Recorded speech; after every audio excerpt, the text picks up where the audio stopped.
El doctor Viudez es gerontólogo, un rubro complicado, atiende a los viejos. El PAMI dio a conocer el número de afiliados que tienen en el PAMI mayores de 80 años. 1.000.000. Una bocha, 1.000.000 de afiliados. ¿Y tenés idea qué significa eso desde el punto de vista médico, desde el punto de vista social? Sí, bueno, buenas tardes, gracias por invitarme. Sí, para nosotros es una buena noticia, significa que estamos haciendo las cosas bien a pesar de todos los cambios de rumbo económico que tuvo este país. Tener 1.000.000 de pacientes mayores de 80 y más de 100.000 mayores de 100, que son los famosos super ager y longevos, significa que estamos haciendo las cosas bien desde el punto de vista científico. Lo que estamos haciendo las cosas mal desde el punto de vista político, estructural, porque no nos hemos preparado como sociedad y el PAMI como institución, que tiene más de 5 millones de afiliados, para poder atender esas solicitudes. Obviamente son pacientes que requieren más atención médica, pero sobre todo una atención médica especializada de gerontólogos, que es lo que falta en el PAMI, que tenga la dirección estratégicamente esté dirigida por gerontólogos, porque nosotros sabemos en los mejores lugares del mundo estos pacientes se hacen una serie de chequeos. Nosotros, por ejemplo, nosotros en Italiano hicimos un programa que ahorró el 50% de internaciones en la prepaga. Cuando detectamos estos pacientes mayores de 80 y sobre todo más de 90, fuimos a la casa con un nutricionista y una socióloga y revisamos el domicilio y prevenimos caídas, reinternaciones, confusiones.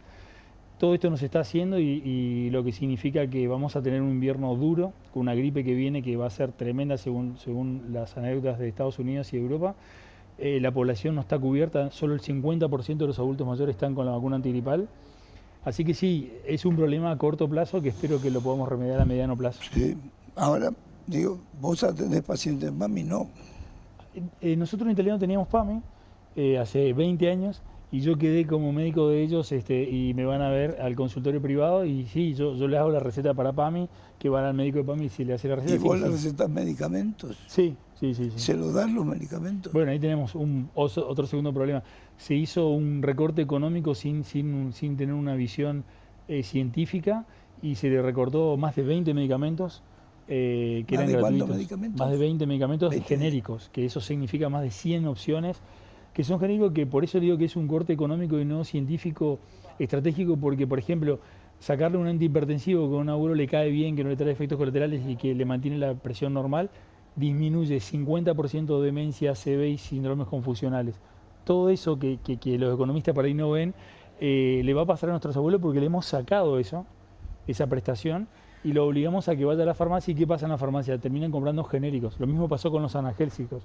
Dejaron de cubrir el paracetamol, que es el mejor analgésico que hay para el adulto mayor, sin efectos colaterales, y fueron a la farmacia y le dieron algo más barato, como por ejemplo derivados de ibuprofeno o naproxeno, que son mejores como analgésicos, pero tienen mucho efecto colateral para el adulto mayor y pueden estropear su riñón, aumentan la presión. Tuvimos casos de ACV cuando cambiaron el antihipertensivo y el analgésico. A ver, ¿cuántos pacientes de PAMI atendés? Y yo en promedio voy a estar atendiendo 100 pacientes de PAMI por mes. 100 por mes. Por mes. Y vos antes le recetabas paracetamol y hoy no se lo podés recetar. Hoy no se lo puedo recetar. ¿Pero por qué no se lo puedo recetar? O sea, porque no tiene la cobertura al 100%. Entonces ahí el problema es, ahí hay una puja entre lo económico y lo... ¿Le vas a recetar en función de lo que vale el medicamento? No. Lo que pasa es que tiene una cobertura del 100%, el paciente estaba acostumbrado a recibir eso y no tenía y le alcanzaba la plata justo para cubrirse de eso y compraba holgadamente, por ejemplo, el paracetamol se toma 3 o 4 por día. Entonces ahora toma 2 y entonces cuando tiene ese dolor trata de remediarlo con un analgésico que es más barato en la farmacia, y ahí está el problema de la liberación económica. Es más barato porque son laboratorios que no están por ahí tan chequeados, pero sin embargo el costo es más alto en salud del adulto mayor, entonces combina con otros calmantes. ¿Pero vos recibiste una indicación de PAMI que tenía que hacer eso? No, el problema es que el paciente viene al consultorio y dice, mire, esta cobertura ya no tengo el 100%, me puedo dar un reemplazante de esto, un calmante reemplazante, un antihipertensivo reemplazante. Y ahí comienza toda la charla que tenemos que tener con el paciente de PAMI y explicarle que ese medicamento tuvo un porqué, fueron médicos que decidieron que ese medicamento ahorra costos y es una buena inversión en salud. Y tenemos que explicarle que hay que ir a un genérico, pero el genérico a veces no es lo mismo que el antihipertensivo de marca que nosotros estábamos tomando. Es como cambiar de un auto de una marca premium a una marca tercera marca, va a ir más veces al taller, va a tener más problemas que el auto premium, digamos. De alguna manera ustedes los obligan a matar al paciente. No, al contrario. Si yo no le puedo dar el remedio que tengo que dar. Y hacemos peripecias, como por ejemplo, le pedimos a la familia que venga, yo le pido a los 100 pacientes, le pido que vengan con sus familiares a estos, les mandé un WhatsApp a los hijos y tratamos de que los hijos puedan compensar esa pérdida del 70 al 50% de cobertura que solamente le dan para que si siga. un paciente de 81 años va con un cáncer, ¿qué pasa? Bueno, ahí hubo un problema también con los pacientes oncológicos, hubo poca atención oncológica y pocos oncólogos porque tenemos que derivar nosotros. Yo soy gerontólogo clínico y neumonólogo, así que tenemos que derivarlos. Los centros de liberación son cada vez más pocos. Las drogas que cubrían antes perfectamente con evidencia científica, validada por trabajos científicos, se han cambiado por drogas que bueno, es lo que le dan, y también tenemos un problema. Y hay un problema más grave que no se está hablando, que es el problema psiquiátrico-psicológico. Hay muy poca cobertura psicológica, psiquiátrica en esta población. Y la estadística dice, se hizo un censo en una elección en Estados Unidos cuando fue Al Gore el candidato, cuando votaban los adultos mayores, se le preguntó si alguna vez el gerontólogo le preguntó si tenía tristeza. 40% dijo que no. Y cuando le preguntaron, ¿usted se sintió triste en el último mes? 60% en Estados Unidos se sentía triste. ¿Cómo cree que se siente un adulto mayor en Argentina? O sea, la depresión es muy prevalente y le han sacado la cobertura psicológica psiquiátrica al adulto mayor. Y le digo una cosa más que no estamos viendo. O sea, ¿no pueden tomar antidepresivos? Sí, pero tiene que ser recetado por un especialista, no podemos ser nosotros porque ahí sí que también juega efectos colaterales, beneficios, tolerancia. Pero, che, muchachos, yo tengo un festival acá en La Oreja, ¿eh? No sé si están controlando eso, el ruido por todos lados. Sí, tiene que ser muy bien prescrito y tiene que ser seguido por psicoterapia, y todo eso se ha abandonado, se ha retrocedido. Y estamos hablando de lo urgente, que es la medicación para la presión, para el dolor, pero estamos hablando de algo que es sumamente prevalente. Más del 40% de los adultos mayores de 80 años, si le hacemos un interrogatorio correcto, y yo lo hago en el consultorio, tienen depresión. De ese 40%, el 80% nadie les preguntó y entendió que estar triste forma parte de ser viejo, perdone la expresión, pero es así como discriminatoriamente que se tiene, bueno, es grande y bueno, estás triste porque ya no sos joven. Y para nada, en el mundo esto ya está resuelto. Harvard hizo un trabajo de 80 años de seguimiento de pacientes y lo que cambió la vida de un adulto mayor fue la felicidad y las relaciones sociales. A ver, cuando la gente de PAMI dice hay 1 millón de estas personas, digo, lo que te están diciendo a vos es que se va a complicar más todavía. Se va a complicar muchísimo más. Y una cosa más, estos pacientes como no tienen buena cobertura antibiótica, no tienen buena cobertura de calmantes y de antihipertensivos, van a tener más eventos este invierno. Súbenle que el gas ha subido, la electricidad ha subido, entonces van a tratar de hacer algunos ajustes, y cuando la temperatura cae por debajo de 5 grados, es que la inmunosupresión subyace porque es como un auto que deja de estar caliente el aceite y no lubrica bien todos los sistemas defensivos respiratorios, sumado que tenemos una gripe H3N2 que es muy peligrosa, dejó mucha hospitalización en el reino, en Estados Unidos. Vamos a entrar un invierno en las peores condiciones. En vez de darle un montón de beneficios ahora, que es el momento. ¿En qué momento se mueren más los adultos mayores de 80? Ahora, en invierno. Y ahora están haciendo restricción. Hubo un director de PAMI, en el gobierno de Macri. Sí, lo conozco, Carlos sí, muy buen científico. El hijo de un artista plástico muy conocido. No, nunca me acuerdo el apellido. Italiano, Regazzoni. Carlos Regazzoni, muy buen médico. Regazzoni dijo una vez una cosa terrible, me pareció terrible, que los argentinos se mueren, los que son de PAMI, se mueren 10 años antes de lo que debieran morirse. O sea que podrían tener 10 años más de sobrevida. Coincido, sí, señor. Pero es terrible eso, porque es decir, es como un genocidio. Sí, yo le cuento mi experiencia. Nosotros en italiano hace 25 años ingresé al italiano y teníamos una sala de PAMI. Mi jefe era Fernán Quiroz, el ministro de Salud de hoy era mi jefe de la sala de PAMI. Sí. Usted sabe que los pacientes de PAMI que ingresaban por guardia al italiano eran el doble de enfermo que los pacientes. Estaban el doble de enfermo, el doble de peor, tenían el doble de enfermedades no bien tratadas que nuestros pacientes de la obra social del italiano. Así que eso lo vemos siempre. Es un grupo muy enfermo, muy maltratado. Y sí, se mueren antes. Incluso hay un trabajo en España, en Valencia se hizo, en 2 barrios distintos, uno de alta clase y uno de baja clase.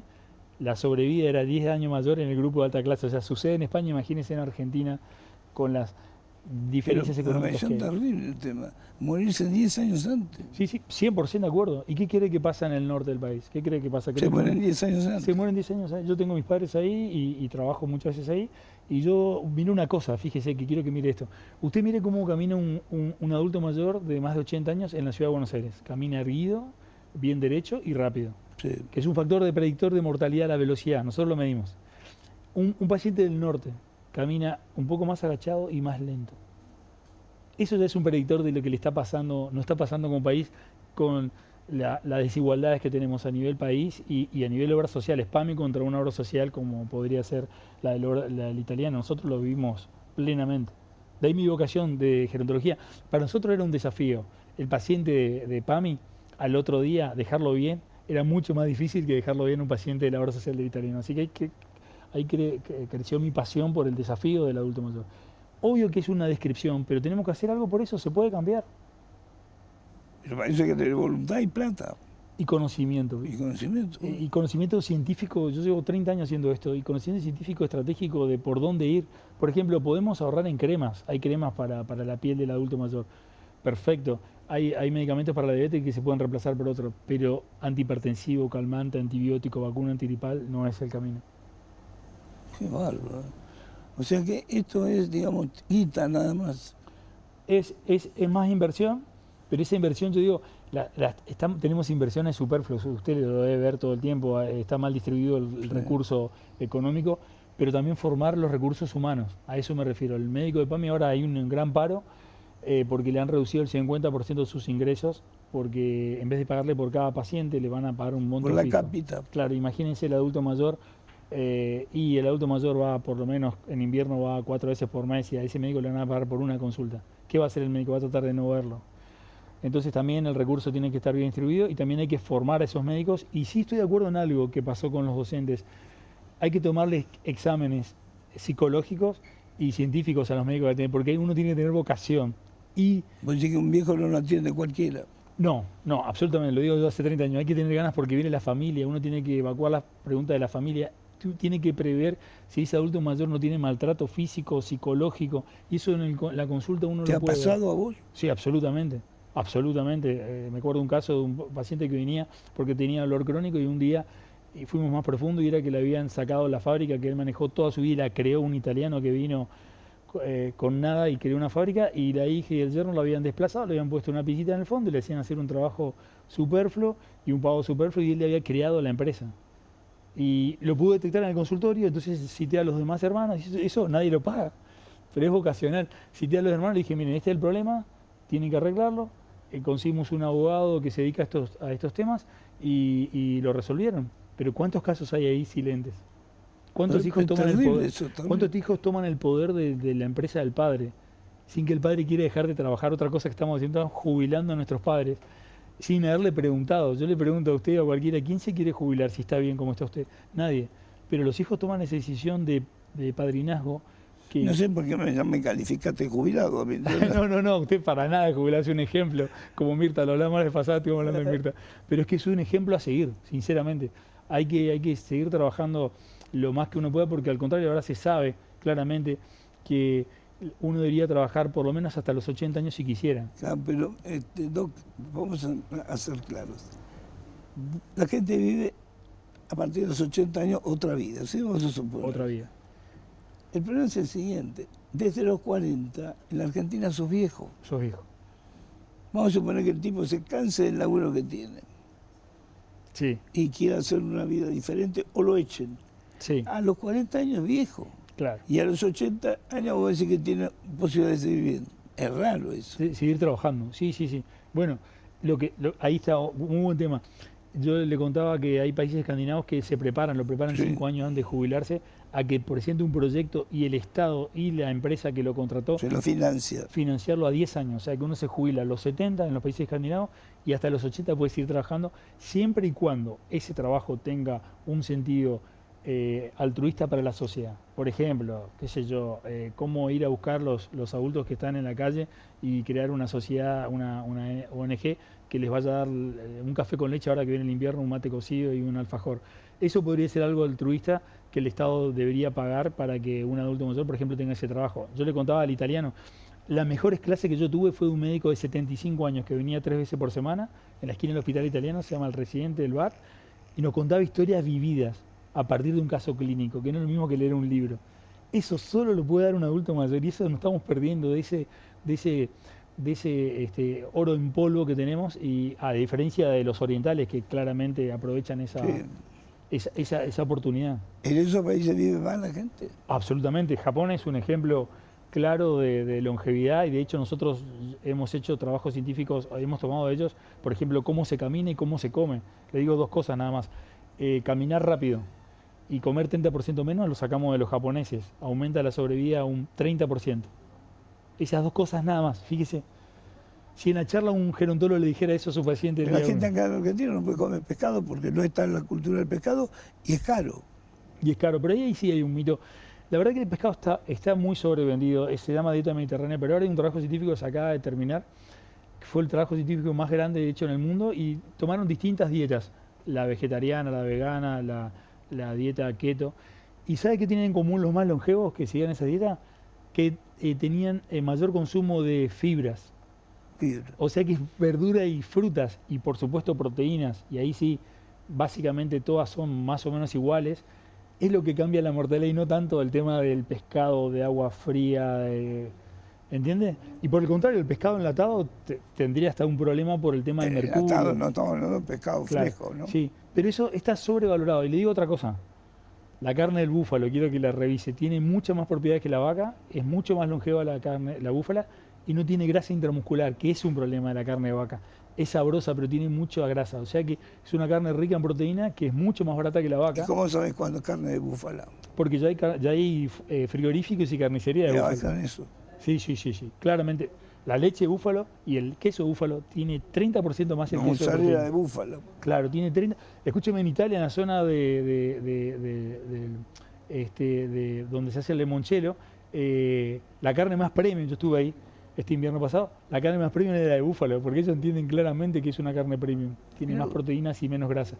Y es una carne que absolutamente 100% come de pasto. El feedlot. No tiene feedlot. Claro. Bueno, nos has complicado mucho la vida. Gracias, Doc. Un placer, como siempre. Axi Consumo siempre te da algo más, y ahora te vas a sorprender con estas ofertas increíbles y reales, ¿eh? Maxi ofertas imperdibles para que ahorres de verdad. Mirá. Maxi Consumo siempre te da algo más, y ahora mucho más. Lentejas Marolio por 400 gramos, 999,90. Arroz largo fino Marolio por 1 kilo, 899,90. Maximizate y ahorrá de verdad. Maxi Consumo.